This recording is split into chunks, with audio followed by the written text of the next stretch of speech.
Okay, so this is the second video in the series of videos for the chapter number 11, asset-backed securities. In this video, we will talk about different types of asset-backed securities, mainly home equity loans. So a home equity loan is a loan which is basically backed by some residential property.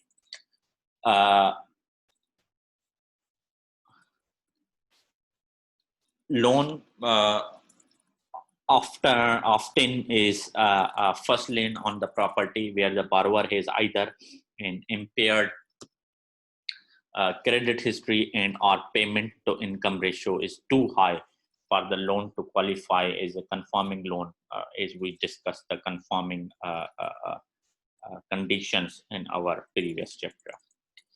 Typically, the borrower used a home equity loan to consolidate consumer debt using the current home as a collateral rather than obtain funds to purchase a new home.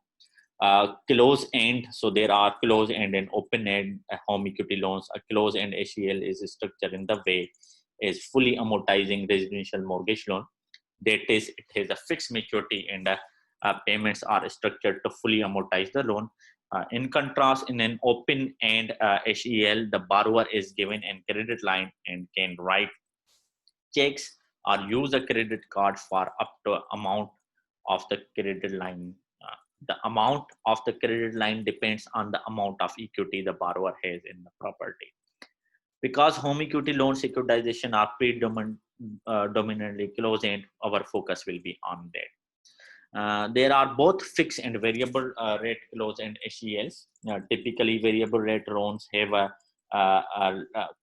KIBOR, 6-month KIBOR is a what we say reference point and has periodic caps and lifetime caps. We understand what is the lifetime cap. A periodic cap limits the change in the mortgage rate from previous time the mortgage rate was reset, and a lifetime cap, as we already know, is a maximum. The cash flow of a pool of closed end HELs is comprised of interest, regular scheduled payments of principal and any repayments, just as of the mortgage security. Thus, it is necessary to have a prepayment model in order to understand the in order to forecast or estimate its cash flows. So let's talk about repayments. Prepayments. As explained while discussing PBS, there is a PSA prepayment benchmark which is used for the prepayment assumption. There are differences in prepayment behavior for home equity loans and agency MBS. Wall Street firms involved underwriting and market making securities backed by HELs have developed prepayment models for these deals. So several firms found that the key difference between a prepayment behavior of HELs and residential mortgages is the role played by credit characteristics of the borrower. Borrower characteristics and the amount of seasoning are two major determinants of the prepayments. By seasoning, we mean that how old the loan is. In the prospectus of a HEL, base case prepayment assumption is made rather than use the PSA prepayment benchmark as the base case prepayment speed.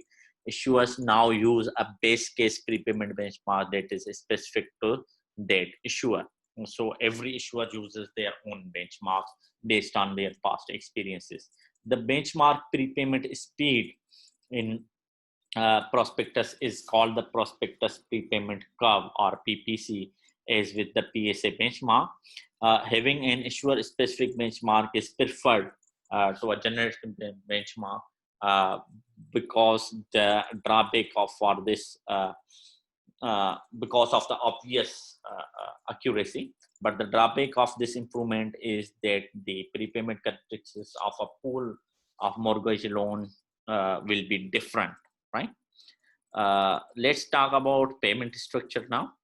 As with non-agency mortgage-based securities discussed in the previous chapter, there are pass-through and pass-through home equity loan-backed structures. Typically, home equity loan-backed securities are securitized by both closed-end fixed rate and adjustable rate home equity loans. The securities backed by adjustable rate are called ACL floaters. The reference rate of the underlying loans typically is 6-month LIBOR, and the cash flow of these loans is affected by periodic and lifetime caps on the loan rate. Institutional investors that seek securities that are better match their floating rate funding costs are attracted to these floaters, and that's why they are issued. To increase the attractiveness of home equity loan-backed securities to such investors, the securities typically have been created in which the reference rate is 1-month LIBOR. Because of one, the mismatch between the reference rate on the underlying loans and the ACL floater and the periodic and life caps of underlying loans, there is a cap on the coupon rate for the ACL floater. Unlike a typical floater, which has a cap that is fixed throughout the security's life, the effective periodic and lifetime cap of ACL floater is variable. Let's take an example of one-term mortgage loan trust. 1995 issued in June 1995 with 122 million closed end ACLs. There are 1,192 ACLs consisting of 727 fixed rate and 465 variable rate loans. There are 5 bond classes. First 4 classes are backed by Group 1, which is labeled as 727 fixed rate loans, and A5 is backed by Group 2, 465 variable rate loans. Tranches have been structured in home equity loans deals so as to give some senior tranches greater prepayment protection than other senior tranches. When we say tranches, so let's talk about different kind of tranches in this. A non-accelerating senior tranches receive principal payments according to a schedule such like this. So in this schedule, let's suppose the non-accelerating senior tranche will receive no share of pro rata principal for first 3 years. Then next 2 years it will receive 45% of the pro rata principal. Then for next year 80%, and so on. Right? The average life of NS tranche is stable for a large range of prepayments because for the first 3 years all payments are made to the senior tranches. This reduces contracting risk. Remember, we discussed in detail contracting and extension risk. After month 84, 300% of its pro rata share is paid to the NS tranche, thereby reducing its extension risk. The second type is planned amortization class tranches. In our discussion of collateral mortgage obligations issued by agencies in previous chapter, we explained what we mean by planned amortization tranche. These tranches can also be created for ACL structures, unlike agency CMO PAC tranches that are backed by fixed rate loans. The collateral for ACL deals is both fixed and adjustable rate. Then we have manufactured housing backed securities, right? So housing equity loans and manufactured housing backed securities. Manufactured housing backed securities are backed by loans for manufactured homes.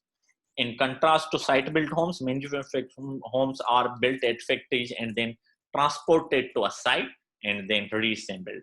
The loan may be either a mortgage loan or a consumer retail installment loan. The typical loan for manufactured home is 15 to 20 years. The loan payment is structured to fully amortize the amount borrowed. Therefore, as with residential mortgage loans and ACLs, the cash flow consists of net interest, regularly scheduled principal, and any prepayments. However, prepayments are more stable for manufactured housing backed securities because they are not sensitive to refinancing. Why?